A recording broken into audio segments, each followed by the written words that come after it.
Ladies and gentlemen, please welcome Secretary of the Treasury Stephen Mnuchin and Advisor to the President Ivanka Trump.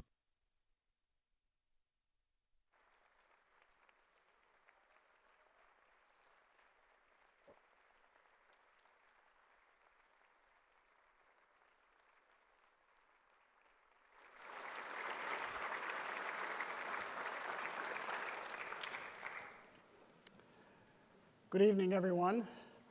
My name is John Highbush. I have the honor of being the Executive Director of the Ronald Reagan Presidential Foundation. I just want to thank all of you for coming out this evening.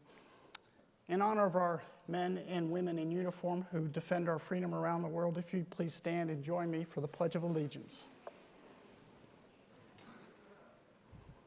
I pledge allegiance to the flag of the United States of America and to the republic for which it stands, one nation, under God, indivisible, with liberty and justice for all.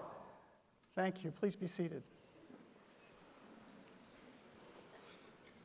I think I'd be remiss if I didn't ask all of you, given today's events in Sutherland Springs, Texas, and also the events of last week in New York City, if we might remember all those fallen and their families with a moment of silence.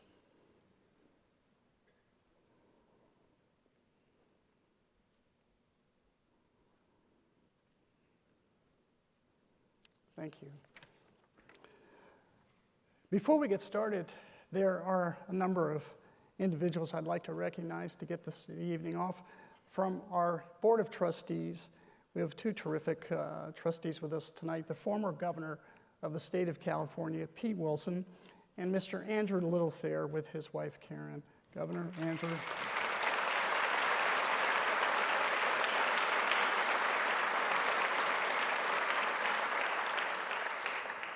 Secretary Mnuchin's wife, Louise Linton, and his three children, Emma, Dylan, and John. You all please stand.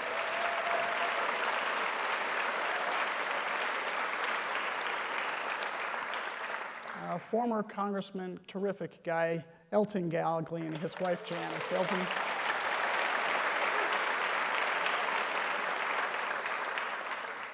Our Ventura County District Attorney, Greg Totten, along with numerous other officials from Ventura and Simi Valley. Greg.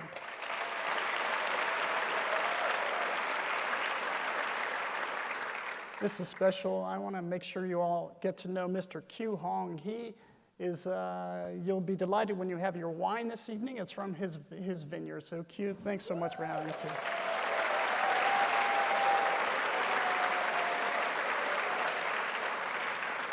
And I also want to thank all the students from Pepperdine, Cal Lutheran, and Royal High School for coming tonight. Thanks, you all, for coming.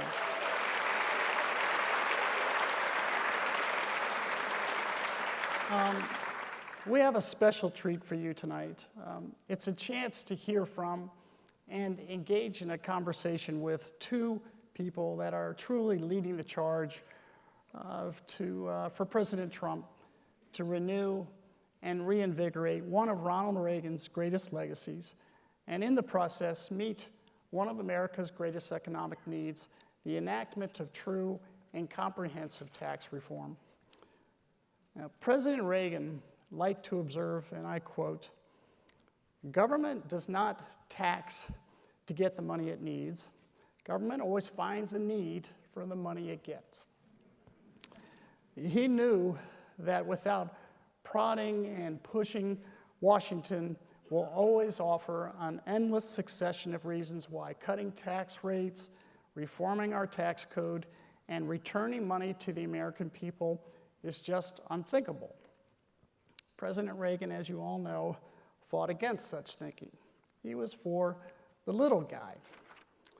Today, of course, that little guy's need is at least as pressing as it was in 1981 and 1986 when President Reagan tackled tax reform. Thanks to recent research, we know that America's bloated corporate tax rate, one of the highest in the world, is paid directly out of the pockets of American workers. Understanding that fact and the enormous price backtracking on the Reagan remedies of lower rates and greater simplicity have exacted from America's economic growth, candidate Donald Trump pledged to implement America's first great tax reform since Ronald Reagan. No doubt, times have changed. When President Reagan took office, women represented only 25% of the American workforce. Today, I know, as Ivanka Trump will remind us, that figure is closer to 47%. Our moms who once tended to the fires at home are now out stoking the grand furnace of the labor market. More households rely on dual incomes now than ever before. This, in turn, has brought our nation new, more complex challenges, ones which one of our special guests today has shown the courage to tackle. Her father, now President Donald Trump, took her concerns to heart. Incorporating her ideas into comprehensive tax reform, he went immediately to work. Our 45th president resolved to fulfill his pledge to reform taxes. As he began, he prevailed upon the expertise of a first daughter, a phenomenal business executive, real estate developer, and entrepreneur, a wife also, and a mother of three who understands the challenges of balancing all these roles, all the while striving to ensure that her children were in a nurturing environment. So to that end, advisor to the President, Ivanka Trump, is making sure President Trump's tax reform plan provides relief to working families, an issue we all know she has championed since the campaign. With an extensive and impressive outreach program to build support on both sides of the aisle, she's working to help parents keep more of their own money at a time in their lives when they definitely need it most. You could say she is a chip off the old block in some ways. After all, she graduated from the Wharton School at the University of Pennsylvania, and she's had a remarkably successful business career as an entrepreneur prior to joining the administration. We are grateful to have her and Secretary Mnuchin here with us this evening. Ladies and gentlemen, please give a warm Reagan Library welcome to Advisor to the President, Ivanka Trump.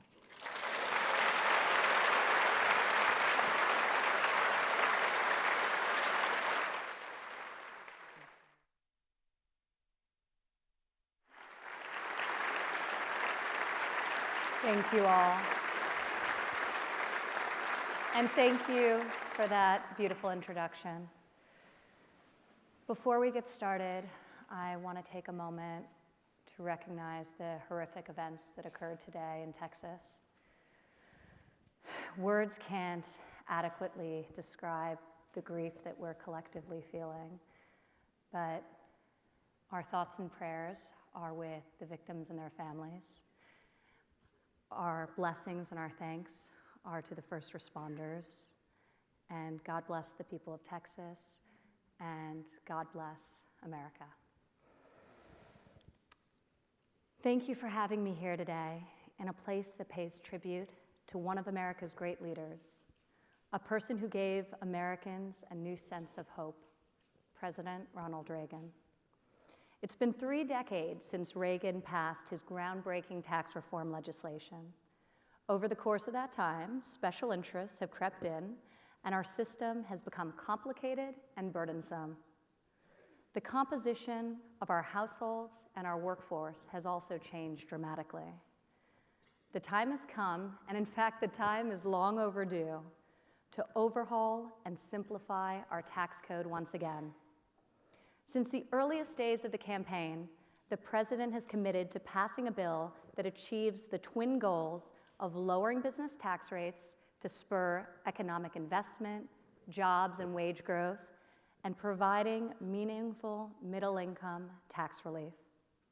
For middle-income Americans, this means more high-paying jobs and more money in their pockets, especially at the time when they need it the most, while raising their children. We want a pass tax plan that works for all Americans. Tax relief is about creating a culture of work and dignity in this country and giving our working parents greater economic stability so they can make the best choices for their own families. A central focus in this administration is something that I'm particularly passionate about: ensuring relief for American working families, which we are achieving through a combination of proposals, including an expansion of the child tax credit, the preservation of the child independent care credit, taxing more income at 0%, and lowering tax rates for businesses. We cannot afford to not support all Americans, especially hardworking Americans and their families.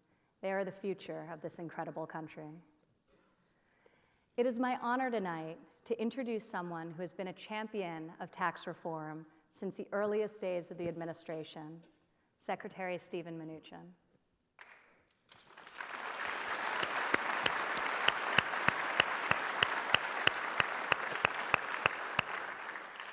Before joining the administration, Secretary Mnuchin was an extremely successful businessman and a community banker. He experienced firsthand the impact local businesses have on the economic well-being of communities. On the campaign, I got to see the Secretary work with the President to draft an economic plan that resonated profoundly with the American people.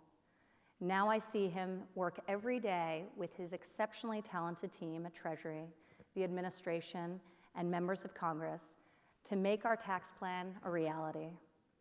Lowering rates for American families and American businesses and increasing our economic competitiveness will create economic opportunity and prosperity for all.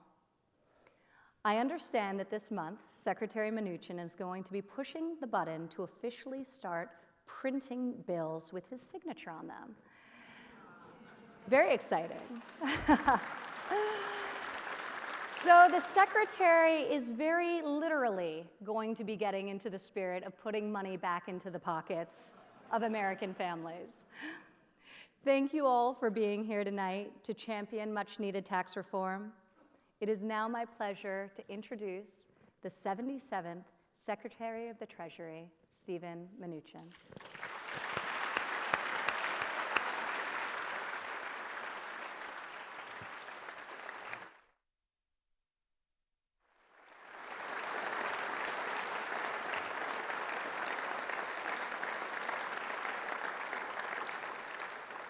Thank you, Ivanka, for that kind introduction.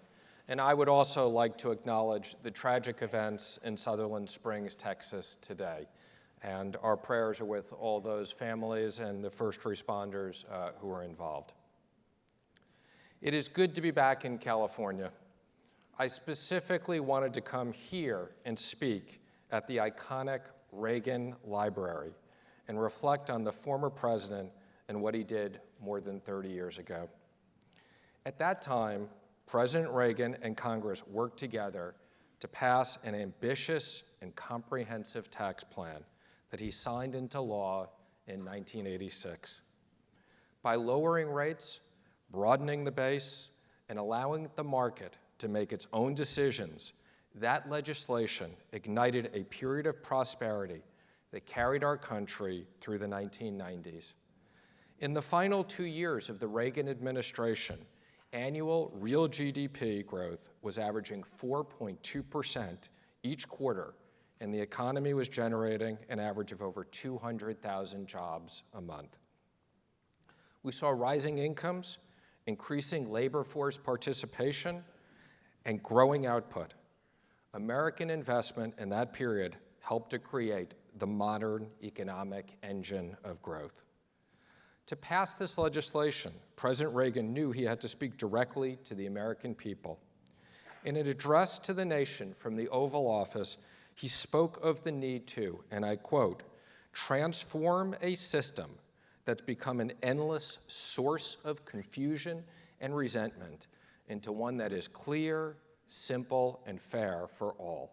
A tax code that no longer runs roughshod over Main Street. The messenger may be different, but the message is the same. President Trump's #1 priority is bold, pro-growth tax reform. We are going to overhaul our code for the first time since President Reagan. Like Reagan, we will lower rates for individuals, for for families and for business. He reduced the business rate from 46 to 34%, and we will reduce it further to 20%. Like Reagan, we will free the country from the grip of special interests by closing loopholes that benefit a privileged few. We are going to do everything possible to make our code simple and fair again. This is an important moment in our nation's history. That is why it's so meaningful for us to be here today, surrounded and inspired by President Reagan's legacy. The Tax Cuts and Jobs Act, released last week by the House of Representatives, is a critical first step to a stronger economy that benefits all Americans. Lackluster growth of below 2% has sometimes been referred to as the new normal. I want to assure you, this is not the new normal for me, for President Trump, and for the American people. President Trump is committed to moving forward on an economic policy that will create sustained growth of 3% or higher. That is what the American people deserve. This means trillions of dollars back into the economy, new innovations, and better high-paying jobs for all Americans. We have proposed a comprehensive plan for tax reform in order to achieve this level of growth. This plan consists of major reforms, which I will outline today. First, we will provide a tax cut to middle-income Americans and their families, giving them a much-needed raise after years of stagnant wages. Second, we are going to simplify the tax filing process. This will save billions of dollars and hours spent complying with our complicated tax code. Third, we're going to make American business competitive again by lowering our rate to bring companies and investments back to the United States. Finally, we are going to incentivize companies to bring trillions of dollars in profits sitting offshore so they can invest it here at home. Our priority is providing relief to middle-income families, and by passing tax cuts, we will immediately put money back in the pockets of hardworking American taxpayers and give them the pay increase that they deserve. That is why we will double the standard deduction that is taken by most Americans. If you file as a family, this means $24,000 will be tax-free. This will be a portion of what you make that the government does not take. We call this the zero bracket. We are also going to make it easier on parents to raise and support their families with a new family credit and expanded child tax credit. Additionally, we will provide a credit for non-child dependents. In addition to tax relief, we will make the tax system simple and fair. April does not need to be as stressful and complicated.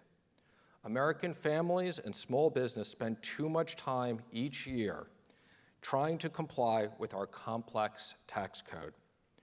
Time spent on tax compliance by families is time that they don't spend with each other. This is also a drag on the economy. It keeps businesswomen and men from focusing on what is really important, growing their companies and providing for their families and employees.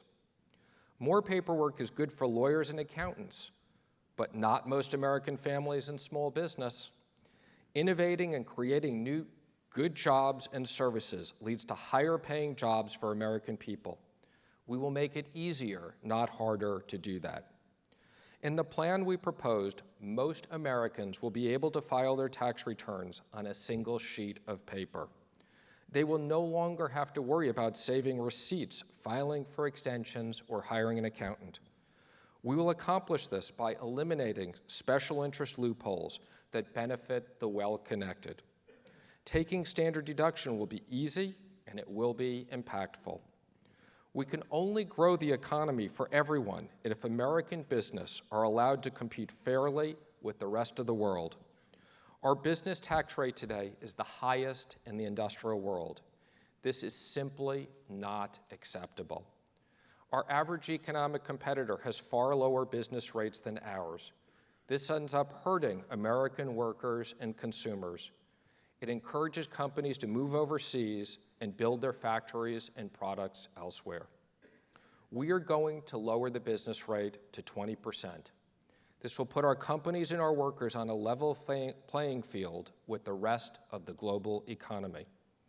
When we give American business and workers the opportunity to succeed, they do. With a tax code made for Americans, we will see much more made in America. America succeeds only when its business succeeds, both large and small. That is why we're going to lower the rate on pass-through entities like LLCs, partnerships, and S-corps. This is important because many of our small and family-owned business are structured using these entities. Our plan will put these job creators in a better position to succeed, hire more employees, and pay their existing workers higher wages. Starting a small business will be easier, allowing more Americans to be their own boss. Pass-throughs will have the lowest rate since the 1930s. Finally, we will bring investment back to this country. There are literally trillions of dollars in business profits sitting offshore right now. This is because we have a system of worldwide taxation that is unusual and unproductive. It encourages companies to keep their profits offshore. We have a repatriation plan that will encourage companies to bring money back to America and invest in workers and jobs here. Our innovators need capital to thrive. All sorts of new industries will benefit from this inflow of capital. Our complex, burdensome tax system has given the rest of the world an advantage in the years since President Reagan's tax reform. But no one can compete with our country when we are on an equal footing.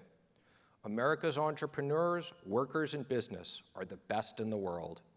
Tax reform will position them for greater success in our global economy. I'd like to end by quoting Ronald Reagan. His words are as applicable today as they were more than 30 years ago. Quote, "Let's not let this magnificent moment slip away. Tax relief is in sight. Let's make it a reality. Let's not prisoners of mediocrity wear us down. We can do it, and if you help, we will do it this year." He did it just as we will do it today. We will work with Congress nonstop to make sure we have a bill for President Trump to sign this year. It is critical for our economy, critical for our country, and critical for our future. Thank you very much.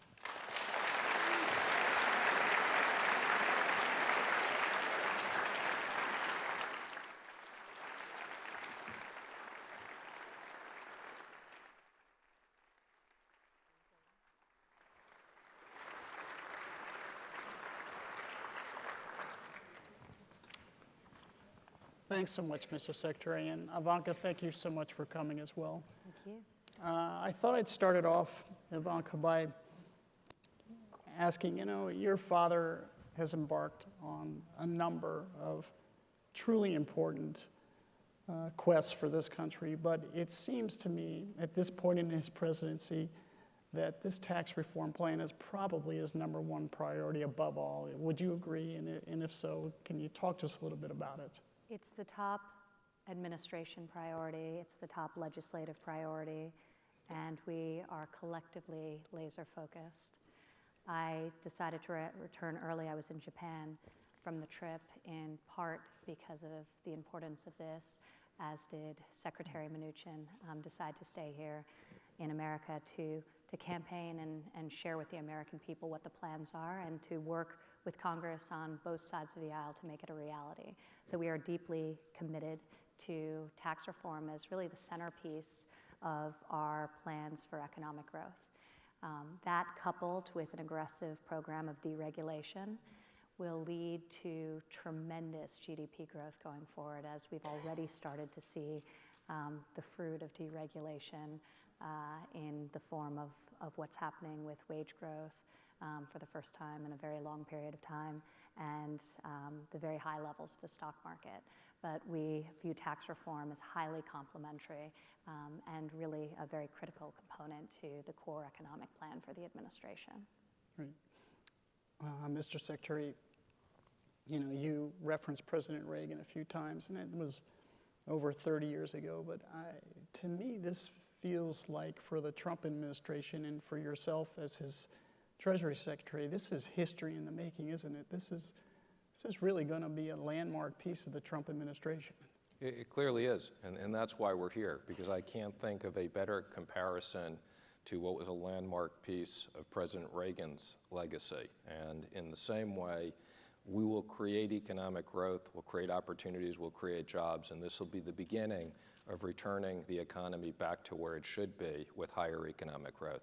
And for Ivanka, I know you just got off the plane from Japan, and I think your plans were to be with your father for a great deal of his Far East trip, but he essentially said, no, I need you to go back to the United States, and that means this has to be important to him. It's critically important. And there's an aggressive timetable for getting it done, but we are highly optimistic that will happen. The American people want this. The vast majority of the American people want this, and we believe that Congress will make it happen. Mr. Secretary, you have had a career that has had you you were a winner on Wall Street and a winner in Hollywood, executive producer of some blockbuster films, and I know you've been hugely involved in philanthropy, but it seems like, okay, this is the big one. This is maybe your lifetime's biggest challenge, is to get tax reform of this magnitude through the Congress. And I just want to know, what do you think the president's plans are? Do we have a winner here? Do you think he's going to succeed? Well, let me first say, there's no greater opportunity in what's so meaningful as the opportunity to work for the president and for the American people. So no matter what I've ever done before, this is a great honor and the most important thing I could ever do in giving back to this country. As it relates to the president, I've had the opportunity to know him for a long time. I had the opportunity to travel with him and Ivanka and others on the campaign. The economic plan is central to President Trump and his presidency. So this is, as Ivanka said, this is the most important thing we have going on. We will get this done. There's no question in my mind we will pass this historic legislation. The family-friendly element about this bill, Ivanka, it feels like this is the piece that you're behind. Can you tell us something about why this bill is structured in great part to the support of middle-class families in particular? Well, I'm behind the whole package, and it has to work collectively. And obviously, having come from a business context, I understand how meaningful and important making our businesses and enabling our businesses to be competitive in a global marketplace is, to creating opportunity, to creating jobs, to creating wage growth. But from the earliest days of the campaign, we talked a lot about the unique challenges American families face today, where 47% of the workforce is now female. Dual income families represent the majority of families with children under the age of 18 at home. So the workforce looks very different today. Households look very different today, and our tax code has to reflect that modern reality. We need to support parents at the time when they need it the most, and that's when they're raising their children. The cost of raising children, whether you're a stay-at-home parent or you're a working parent, is enormous. The costs of childcare are through the roof for the average family. It represents 30% of their income.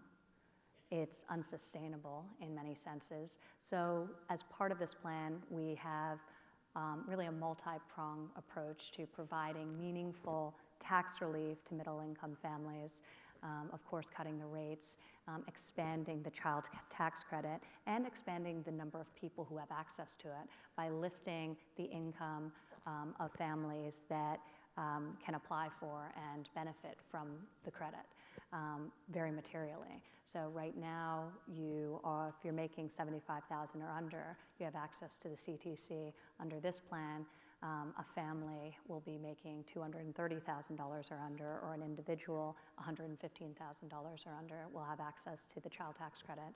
So it's far more expansive and far more inclusive of many more families. So, these are elements that we think are critical to enable families to make the choice that is right for their children, whether it's investing in stimulating, enriching activities after school, whether it's school choice, or whether it's offsetting the enormous cost of childcare. This is money that will go back into the pockets of American working families, which is something that we need to encourage and support, given that our dual values as a country are work and family. Yeah. Mr. Secretary, we have Congressman Gallagher with us tonight. He represented the library for 24 years. I had the chance to see Thank Congressman Steve Knight. He's Zeldin's replacement, and he was here a week ago. And the sense I've got from Steve and from other members of Congress as they've come through here is this is one of those don't go home without it, as in they feel if we don't see a tax reform plan, we might not see a lot of these members come back. And I wondered if you felt that is something that the president has going for him, that he has wind at his back, essentially, that we had better pass a tax reform plan because Americans expect that we will.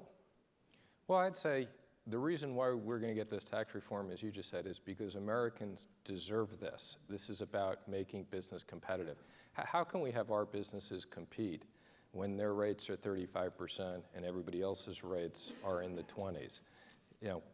We need to have fair competition. We need to have an environment where we bring jobs back here. That's what this is all about. And I think you see already in the stock markets and other indications of the excitement of the Trump economic plan.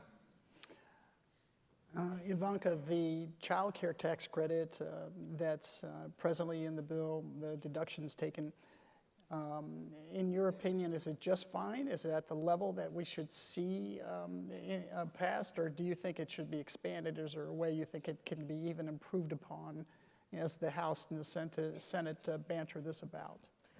Well, this is a process, and we are in the process, and we're working with members of Congress in both the House and the Senate to find what the right balance is in the context of the larger plan. So right now it's at $1,600 plus a $300 credit for a non-child dependent, and the president has stated that providing and expanding this credit is incredibly important to him. So we're having those conversations in the broader context. But this is a very meaningful movement in the right direction and a very good start to the process. Mr. Secretary, I get the sense that if you could distill this tax plan down to just one thing, if the president could only get one thing, and I know the world doesn't work this way, but it seems like this reduction on the corporate side to 20% that's his bottom line. It's critical. He absolutely will ensure that we see that. Is that your view as well? Well, let me tell you, the president wants two things. He's not going to be happy with one thing. And the two things are, as you said, the 20% rate and a middle income tax cut, and we're going to get them both. Okay.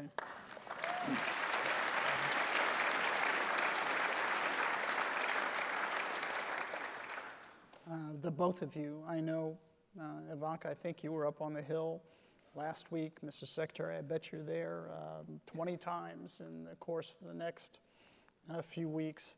At the end of the day, do you think the votes are there to get this bill passed? And do you think we'll actually see some Democrats support the bill? Well, I mean, let me first say, and again, I think this is a great process. So a lot of work was done on what we call the group of six, the big six, to get everybody on the same page fundamentally. You now have the Ways and Means Committee. They've come out with a draft. They'll discuss the draft. Likely there may be some changes to that. There's discussions in committee that'll be very helpful. We'll get this passed in the House, and the Senate's working on their own version. And then we'll go to conference, get this thing done, and get it to the president. So everybody, I think, understands this is incredibly important. Now, your comment on Democrats, I hope we get Democrats. I mean, the issues we're talking about should be good for Democrats also. We're talking about making business competitive and middle-income tax cuts. The president has invited Democrats to come to speeches, and they've participated, and I hope they'll be there with the votes. You referenced President Reagan a couple of times in your remarks. And I remember when he was successful in getting tax reform and tax rates cut, they called them the 7 fat years we saw from 1981 to 1987. Incredible economic growth, at some points over 7%, and I think it it was pretty averaged. extraordinary. Yeah, and I just wonder, as the Treasury Secretary, are you on record, or would you go on record to predict the kind of economic growth that we might see with the passage of this bill? Well, I've been consistent in saying I think we can get at least 3%, okay? And that's critical, and that's what we're designing it.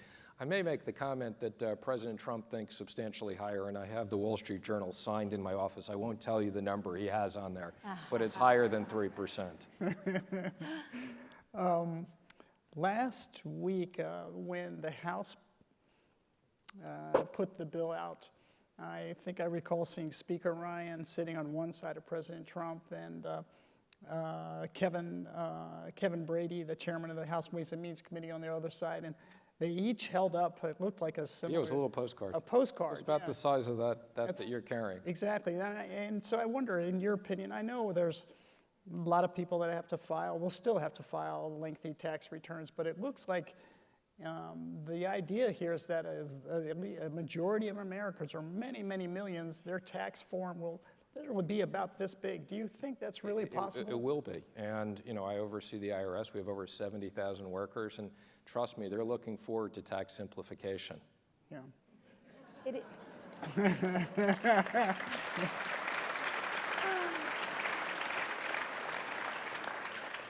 The complexity only benefits the rare few who can afford armies of lawyers and accountants, and really simplification does democratize the tax code for everyone. It is crazy to think that 94% of Americans require professional help to complete their taxes. That's absurd. So this tax plan will simplify dramatically. And we're going to reverse that. 95% of Americans will fill it out on a postcard. Yeah. I wonder if you talk about job creation. With this last week, I think we saw 240,000, 260,000 jobs created. It was just phenomenal. And I get the sense, Mr. Secretary, that your view is that tax reform equals job creation. Job creation and wage growth. So it's both. And that's what's critical. As I mentioned, it's been a great 8 years for rich people. Markets have gone up a lot, but for the average American, we saw this during the campaign, they've had virtually no income increase. And that's what the president's focus on. Can you talk to us a little bit about, either of you, about the return, as you were referencing in your opening remarks, about the return of jobs and businesses from overseas back to America? Because I get the sense that if there's anything that underlies this, that's what has President Trump the most interested. There was a major announcement this week, Thursday, at the White House of a major company that was domiciled abroad that committed to move back. Not committed now, not waiting for tax reform, but they have such high degree of confidence that we're going to get this done. They made the commitment today. But we have a ridiculous system. We tax on worldwide income. If you defer the tax, you pay zero here. It's not a surprise. We need to change that system to be competitive. One of the things that I think is very critical towards encouraging investment as well, and investment into people's businesses, is the write-off, the deduction for capital expenditures over a period of 5 years, because there really has not been a lot of reinvestment into business in recent years. So we think that that component will enable American business owners to really reinvest in modernizing their businesses, which will also help them to be competitive going forward.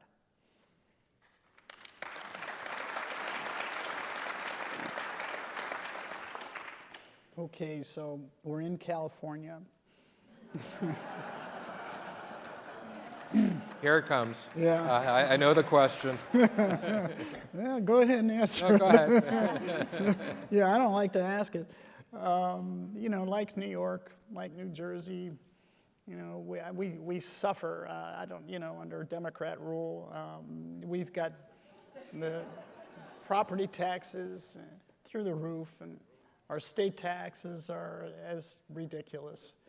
And so can you tell us, do you see some, there's some real concern about the various limitations, as you know, in the, whether it be a cap on mortgage interest or elimination of the state property tax deduction. Can you tell us, do you think there will be enough offsets to support taxpayers that have that particular issue? Well, as you can imagine, I've heard this question before. I love California. I've lived in California since 2009. By the way, I never thought I could move from New York City and end up with a higher tax rate, but I did here. Look, what I would tell you, we spent a lot of time with the New York, the New Jersey, the California delegation. For the average person, okay, they will see a tax cut here.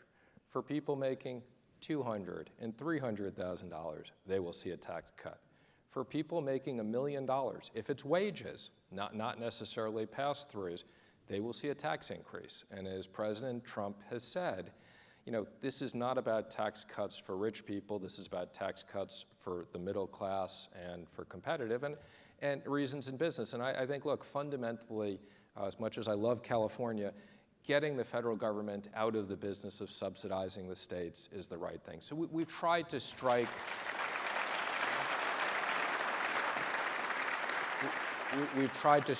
the right balance. The House plan has mortgages up to $500,000 tax deductible. We'll see where the Senate is. I mean, for virtually 95 or 98% of the country, that's a giant mortgage. But look, we're sensitive to these issues. California is a big part of the economy. We want it to continue to be a big part of the economy, and I have every reason to believe that it will continue to be so. We have a few questions that were submitted from the audience and there goes one of them. But another that came, Ivanka, was specifically for you. Says your father's been in the Oval Office for over 9 months now, and there's been a lot of changes for your family. Can you tell us what you think the hardest adjustment has been for your dad and for your own family in those 9 months? Wow, I think. No, I mean, there's been a tremendous amount of changes for our family and the president, but I think the excitement for him of being able to realize the promises he made to the American people as he campaigned across this country for 2 years is such an unbelievable opportunity, and he is so grateful to be able to do it and to be able to execute on it and to have incredible support in people like Secretary Mnuchin to fulfill his stated goals. And so every day, with all the noise, with all the action, you're constantly reminded about the people that you met on the campaign trail and the hands you shook and the people's eyes you looked into. And he is out there fighting for them. And tax reform is a big part of how he's going to provide them economic relief and create opportunity for all Americans. Great.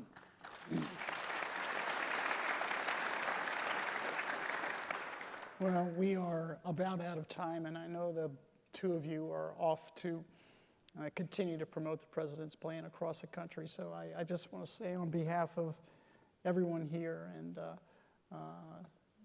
those that are tuning in, just how grateful we are that you've taken a little bit of time out of your really busy days to be with us here at the Reagan Library. It's just been terrific to have you both. Thank you.